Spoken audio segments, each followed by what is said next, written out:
The word says plans fail for a lack of counsel. I have sought mentorship my entire career. As a CEO myself, I don't get a lot of feedback inside my company. And I've really looked for groups that can understand what I'm going through and help provide guidance into my life. I started as an entrepreneur when I was essentially 21 years old as a real estate agent.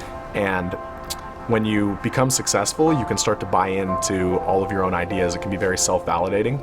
I think Tim's success in the past, prior to that CBP, was because he was focused.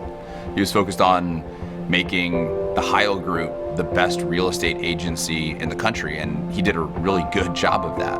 I was in a place where I was excited about the future, and I saw what I could build with my real estate business. I saw it was possible.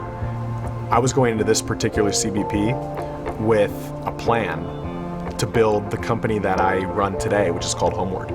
And I was excited about the vision for this business, and I couldn't wait for my peers to validate what I was doing and the way I was going about it. He came into the CBP with a really successful company and all these really great ideas. I was ready for my CBP. I was ready for my board to high-five me and send me on my way. It isn't exactly what I got. We said, Tim, you can't do all of these things at once. We know they're all good ideas, but you are not going to be able to execute upon all of these at the same time. I was honestly just taken back, and it caused a lot of introspection, a lot of reflection. I was distracted. I was somewhat of a serial entrepreneur. I had many things going on. He took it well. He didn't look like he was frustrated. I think he went back and was prayerful about, which ones am I best equipped to go after? Everyone was unified in one thing, that I needed to focus. I knew that when I had been most successful in my life and in my career, I was focused. So one of the levels of discernment that we all rely upon is bringing your issue to a group of people who love the Lord.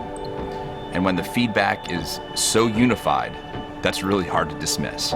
If the board had told me what strategy to go take, or if they tried to adjust my vision that I had, or get into the nuances of the plan, then it would have been easy for me to disagree. But that's not what they did. They came to me and showed me the problem.